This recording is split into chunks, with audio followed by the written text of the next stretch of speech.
मोटे तौर पर आप सब आवाम की रूह हैं, मैं ये कह सकता हूँ।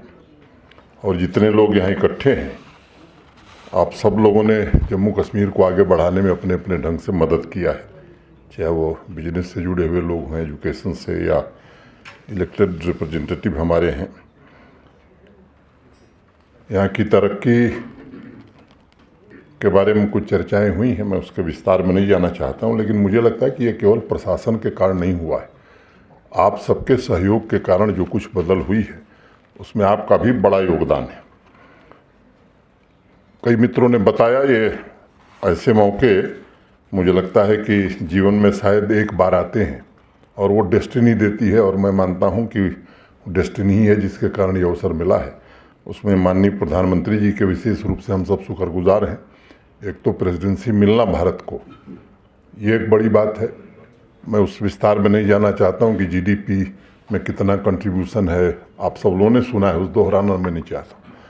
और ये सच है कि आज भारत की पहचान पूरी दुनिया में, और भारतीयों की पहचान, आप में से अनेक लोग बाहर के देशों की यात्रा किए हैं, जो 5 साल 10 साल पहले गए हैं और जो आज जा रहे हैं साल 2 साल के अंदर, उस अंतर को उन्होंने महसूस किया होगा। तो ये स्थिति बदली है।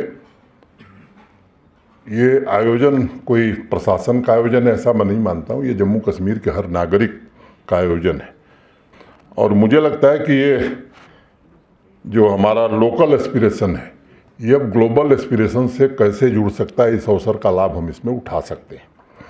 इसकी महत्वपूर्ण बैठकें हुई हैं और मैं चाहता हूं कि आप सब का सुझाव तो ही, आपका सक्रिय सहयोग इसमें मिले। मोटे तौर पर मुझे लगता है कि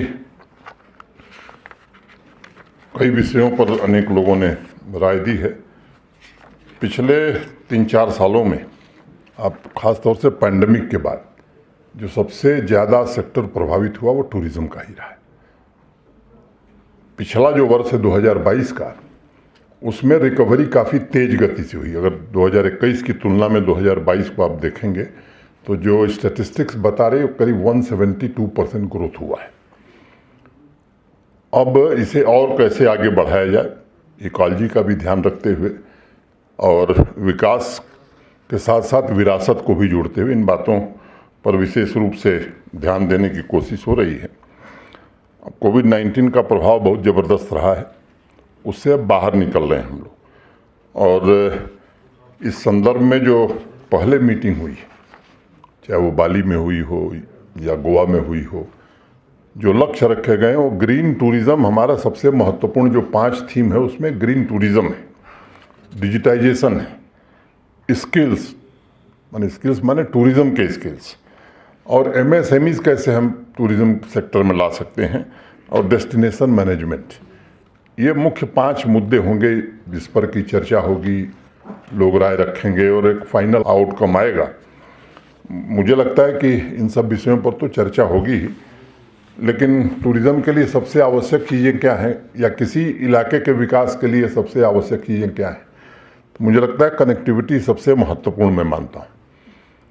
चाहे वो रोड कनेक्टिविटी हो, रेल कनेक्टिविटी हो या एयर कनेक्टिविटी हो। रोड की अगर मैं बात करूं तो 2020 और आज 2023, 9.5 घंटा से ज़्यादा मुझे लगा था जब मैं पहली बार जम्मू से श्रीनगर आया था, 10 घंटा के करीब। अब 5.5 घंटा, 5 घंटे में भी लोग पहुंच जा रहे हैं, और जो वो टनल जिसका काम चल रहा है वो पूरा हो जाएगा तो मुझे लगता है 5 घंटे से कम समय लगेगा। कटरा से नई दिल्ली ग्रीनफील्ड एक्सप्रेसवे जो बन रही है, तो कटरा से आप पहुंच जाएंगे सीधे 6 घंटे में दिल्ली। अब ये काम पूरा हो जाएगा तो श्रीनगर से 10 घंटे में हम दिल्ली पहुंच सकते हैं। ये सपना नहीं होगा, ये हकीकत होगी 2.5 साल 2 साल बाद।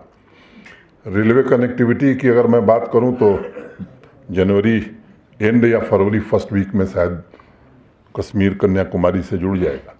मोटे तौर पर 1.5 लाख करोड़ रुपए के हाईवे और टनल के प्रोजेक्ट आज यहाँ चल रहे हैं।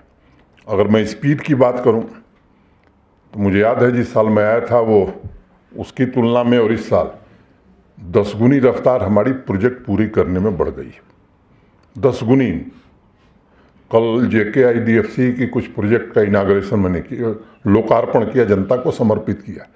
तो मुझे देखकर हैरानी थी कि 20 साल पहले प्रोजेक्ट शुरू हुआ था, 20 साल नहीं बना, तो फिर एक हमें यहाँ एक नई मैकेनिज्म स्थापित करनी पड़ी ताकि ये, और उसका नाम दिया गया, देश में कहीं किसी स्टेट में आप लैंग्वेजिंग प्रोजेक्ट ऐसा नहीं सुने होंगे, लैंग्वेजिंग प्रोजेक्ट को पूरा करने के लिए एक अलग से इंस्टीट्यूशन बनाना पड़ा।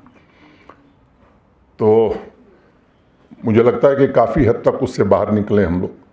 जो बेसिक ज़रूरतें हैं, बिजली हो, पानी हो, सड़क हो, ये ज़्यादा से ज़्यादा पूरी हो सके इसकी कोशिश की जा रही है और उसमें काफ़ी हद तक सफलता भी, मैं ये नहीं कहता हूँ कि सब कुछ हासिल कर लिया गया है, लेकिन जहाँ से शुरुआत हुई थी अच्छे रास्ते पर और काफ़ी मंजिल के दिशा में लंबी छलांग हमने लगाई है।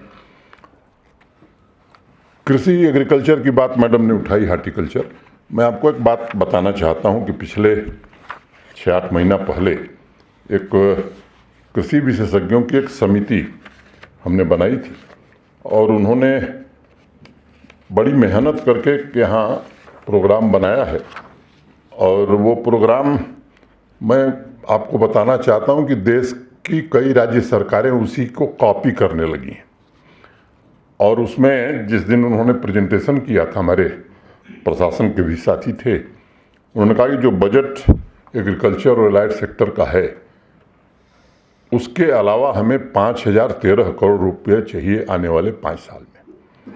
और बिना झिझक, बिना सोचे हम लोगों ने तय किया कि एकदम दिया जाएगा। और उसके पीछे कारण ये कि 70% आबादी जो जम्मू कश्मीर की है, 13 लाख से ज़्यादा परिवार, वो एग्रीकल्चर और एलाइड सेक्टर की एक्टिविटी से जुड़े हुए हैं। दूसरी 2,62,000 ऐसी फैमिली है जो स्मॉल और मार्जिनल फार्मर है।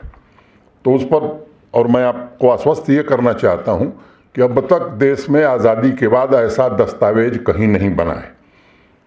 जितने हमारे गवर्नमेंट के एम्प्लॉइज़ हैं एग्रीकल्चर और एलाइड सेक्टर के, उनकी ट्रेनिंग 3 महीने हो गई है।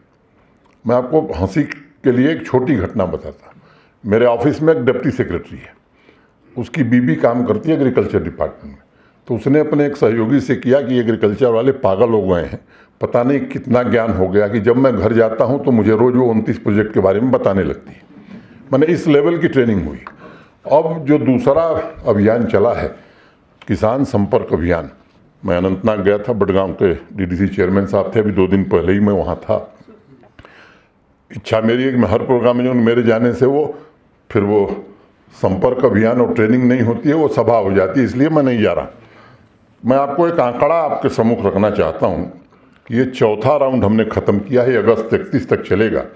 1,17,000 किसानों ने अब तक पार्टिसिपेट किया है और जो डेटा हमने बेसलाइन सर्वे के लिए कैप्चर किया है वो 1,09,000 किसानों का कैप्चर किया है। एक किसान साथी डैशबोर्ड हमने बनाया है जिसमें 1526 एप्लीकेशन हमारे पास आ गई हैं। ये वो किसान हैं जो डिफरेंट स्कीम्स का लाभ लेना चाहते हैं, डिफरेंट स्टेजेस पर हैं। एक दक्ष किसान पोर्टल बना है जिसमें 1800 लोगों ने रजिस्ट्रेशन कराया है और स्किलिंग के लिए भी किसान, खासतौर से नौजवान की स्किलिंग ठीक से की जाए। अब तक हमारे पास 476 एप्लीकेशन आई है और उनकी बाकायदे स्किलिंग करके हम उन्हें सर्टिफिकेट भी देने जा रहे हैं। एग्री इंटरप्रेन्योर 19,000 से ज़्यादा हम तैयार करने जा रहे हैं।